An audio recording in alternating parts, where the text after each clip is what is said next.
El huésped, por Amparo Dávila. Nunca olvidaré el día en que vino a vivir con nosotros.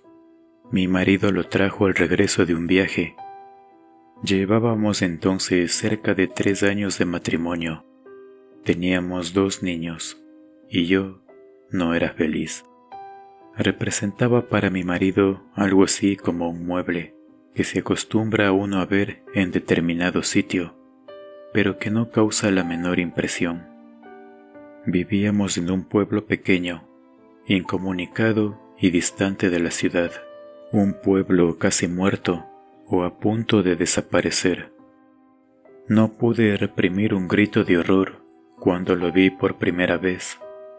Era lúgubre, siniestro, con grandes ojos amarillentos, casi redondos y sin parpadeo, que parecían penetrar a través de las cosas y de las personas. Mi vida desdichada se convirtió en un infierno. La misma noche de su llegada, supliqué a mi marido que no me condenara a la tortura de su compañía. No podía resistirlo, me inspiraba desconfianza y horror. «Es completamente inofensivo», dijo mi marido, mirándome con marcada indiferencia. «Te acostumbrarás a su compañía y, si no lo consigues...». No hubo manera de convencerlo de que se lo llevara. Se quedó en nuestra casa. No fui la única en sufrir con su presencia. Todos los de la casa, mis niños, la mujer que me ayudaba en los quehaceres, su hijito, sentíamos pavor de él. Solo mi marido gozaba teniéndolo allí. Desde el primer día, mi marido le asignó el cuarto de la esquina. Era esta una pieza grande, pero húmeda y oscura. Por esos inconvenientes yo nunca la ocupaba. Sin embargo, él pareció sentirse contento con la habitación. Como era bastante oscura, se acomodaba a sus necesidades. Dormía hasta el oscurecer, y nunca supe a qué hora se acostaba. Perdí la poca paz de que gozaba en la casona. Durante el día todo marchaba con aparente normalidad. Yo me levantaba siempre muy temprano, vestía a los niños que ya estaban despiertos, les daba el desayuno y los entretenía mientras Guadalupe arreglaba la casa y salía a comprar el mandado. La casa era muy grande, con un jardín en el centro y los cuartos distribuidos a su alrededor. Entre las piezas y el jardín había corredores que protegían las habitaciones del rigor de las lluvias y del viento que eran frecuentes. Tener arreglada una casa tan grande y cuidado el jardín, mi diaria ocupación de la mañana, era tarea dura. Pero yo amaba mi jardín. Los corredores estaban cubiertos por enredaderas que floreaban casi todo el año. Recuerdo cuánto me gustaba, por las tardes, sentarme en uno de aquellos corredores a coser la ropa de los niños, entre el perfume de las madreselvas y de las bugambilias. En el jardín cultivaba crisantemos, pensamientos, violetas de los Alpes, begonias y heliotropos. Mientras yo arreglaba las plantas, los niños se entretenían buscando gusanos entre las hojas. A veces pasaban horas, callados y muy atentos, tratando de recoger las gotas de agua que se escapaban de la vieja manguera. Yo no podía dejar de mirar de vez en cuando hacia el cuarto de la esquina. Aunque pasaba todo el día durmiendo, no podía confiarme. Hubo muchas veces que cuando estaba preparando la comida, veía de pronto su sombra, proyectándose sobre la estufa de leña. Lo sentía detrás de mí. Yo arrojaba al suelo lo que tenía en las manos y salía de la cocina corriendo y gritando como una loca. Él volvía nuevamente a su cuarto, como si nada hubiera pasado. Creo que ignoraba por completo a Guadalupe. Nunca se acercaba a ella ni la perseguía. no así con los niños y a mí. A ellos los odiaba y a mí me acechaba siempre. Cuando salía de su cuarto, comenzaba la más terrible pesadilla que alguien pueda vivir. Se situaba siempre en un pequeño cenador enfrente de la puerta de mi cuarto. Yo no salía más.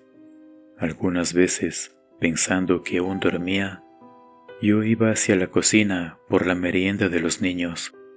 De pronto lo descubría en algún oscuro rincón del corredor, bajo las enredaderas. Allí está ya Guadalupe, gritaba desesperada. Guadalupe y yo nunca lo nombrábamos.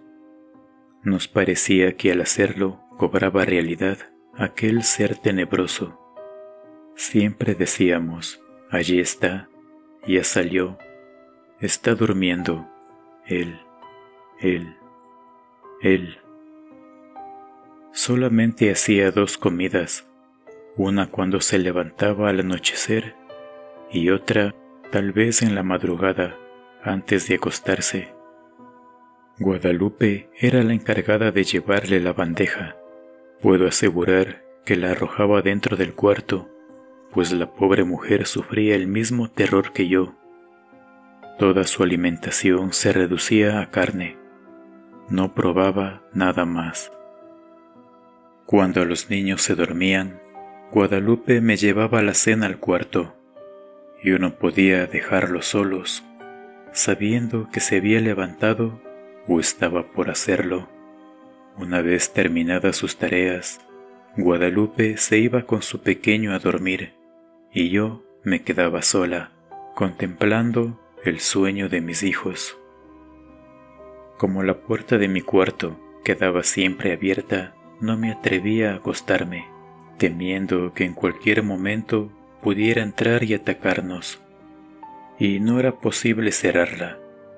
Mi marido llegaba siempre tarde, y al no encontrarla abierta, habría pensado, y llegaba bien tarde. Tenía mucho trabajo, dijo alguna vez. Pienso que otras cosas también lo entretenían.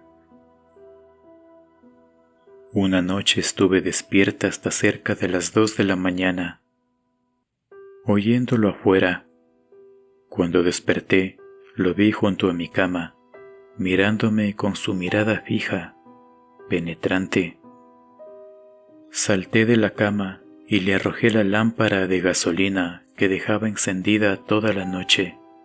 No había luz eléctrica en aquel pueblo, y no hubiera soportado quedarme a oscuras, sabiendo que en cualquier momento... Él se libró del golpe y salió de la pieza.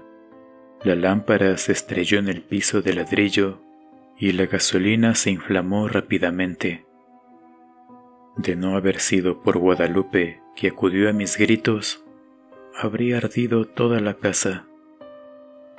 Mi marido no tenía tiempo para escucharme, ni le importaba lo que sucediera en la casa. Solo hablábamos lo indispensable.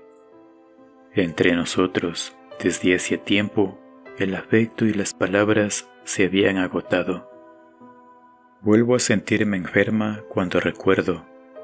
Guadalupe había salido a la compra y dejó al pequeño Martín dormido en un cajón, donde lo acostaba durante el día. Fui a verlo varias veces. Dormía tranquilo. Era cerca del mediodía. Estaba peinando a mis niños cuando oí el llanto del pequeño, mezclado con extraños gritos. Cuando llegué al cuarto, lo encontré golpeando cruelmente al niño.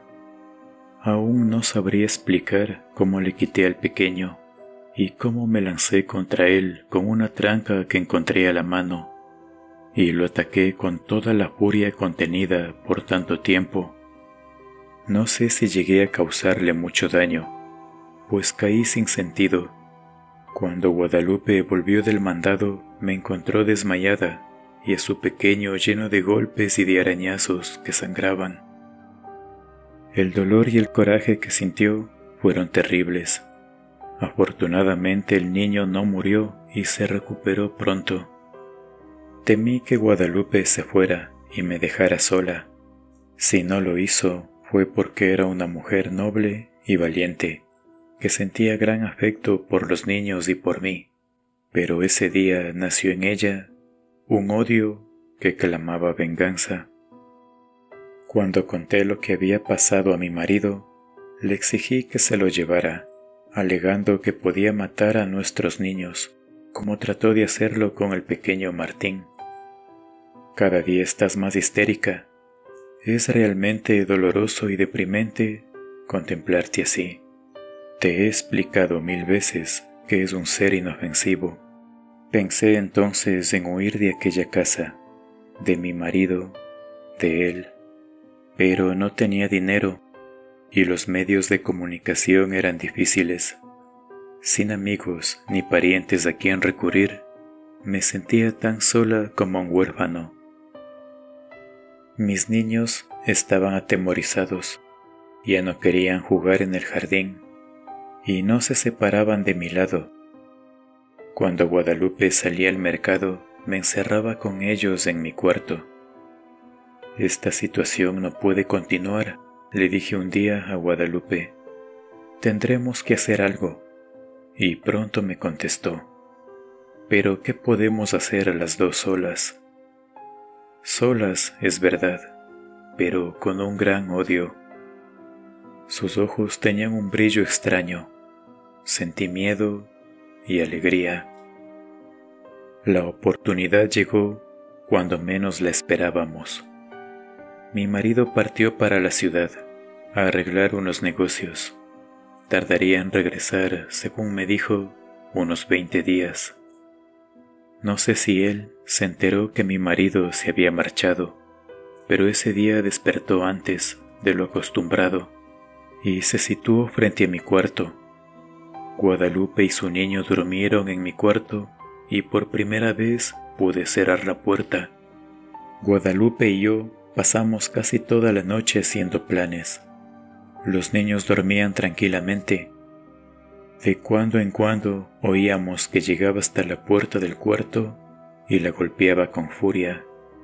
Al día siguiente dimos de desayunar a los 3 niños y, para estar tranquilas y que no nos estorbaran en nuestros planes, los encerramos en mi cuarto. Guadalupe y yo teníamos muchas cosas por hacer y tanta prisa en realizarlas que no podíamos perder tiempo ni en comer. Guadalupe cortó varias tablas grandes y resistentes, mientras yo buscaba martillo y clavos. Cuando todo estuvo listo, llegamos sin hacer ruido hasta el cuarto de la esquina. Las hojas de la puerta estaban entornadas. Conteniendo la respiración, bajamos los pasadores. Después, cerramos la puerta con llave y comenzamos a clavar las tablas hasta clausurarla totalmente. Mientras trabajábamos, gruesas gotas de sudor nos corrían por la frente. No hizo entonces ruido, parecía que estaba durmiendo profundamente. Cuando todo estuvo terminado, Guadalupe y yo nos abrazamos, llorando. Los días que siguieron fueron espantosos. Vivió muchos días sin aire, sin luz, sin alimento. Al principio golpeaba la puerta, tirándose contra ella. Gritaba desesperado, arañaba. Ni Guadalupe ni yo podíamos comer ni dormir. Eran terribles los gritos. A veces pensábamos que mi marido regresaría antes de que hubiera muerto, si lo encontrara así. Su resistencia fue mucha. Creo que vivió cerca de 2 semanas. Un día ya no se oyó ningún ruido, ni un lamento. Sin embargo, esperamos 2 días más antes de abrir el cuarto. Cuando mi marido regresó, lo recibimos con la noticia de su muerte, repentina y desconcertante.